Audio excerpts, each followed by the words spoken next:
7h36, pétante, on est à l'heure. Voilà, là on est en train de se répartir par machine. Je suis chez les jaunes, Charlie. Bon bah on suit le pilote. Hein. Donc c'est à vous qu'on confie notre vie, c'est ça? François. Voilà, c'est lui qui va nous conduire. On lui fait entièrement confiance. Hein. Bon là je suis dans le dur, je me trouve sur la piste de décollage.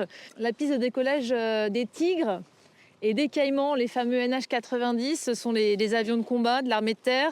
On va monter dans celui-ci, il s'appelle Charlie. On va participer à un exercice d'engagement militaire. En gros, on va simuler la guerre. Il y a une dizaine d'hélicoptères qui participent à la manœuvre, des Français et puis des Espagnols aussi, parce que c'est un peu tout l'enjeu, c'est de participer à un exercice interallié aujourd'hui. Et voilà la bête. 19 mètres de long, 4 de large, 6 de hauteur, pour 10 tonnes. Un beau bébé. Donc ça, c'est le Caïman, donc notre hélicoptère de manœuvre, donc qui sert à transporter les troupes. On peut également y adjoindre des canons sur affût au niveau des portes. On peut enlarguer des drones, des munitions téléopérées. Et donc c'est notre bête de somme, entre guillemets, qui nous permet de transporter dans un environnement tactique des hommes, du matériel, etc.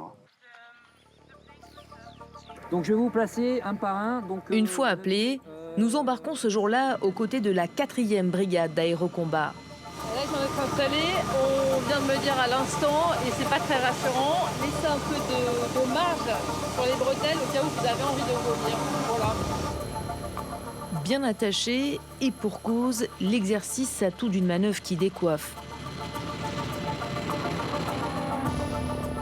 Ce jour-là, nous décollons portes grandes ouvertes pour un vol d'un peu plus d'1 heure.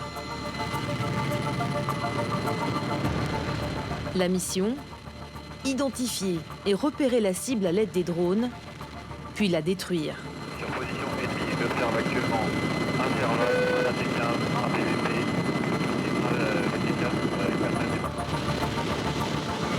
Je prends liaison avec Dédale, mission détruire AT-15 sur position. Dédale, AT-15, et serveur détruit. Ce jour-là, la coopération interalliée et l'emploi des drones s'avèrent être un succès.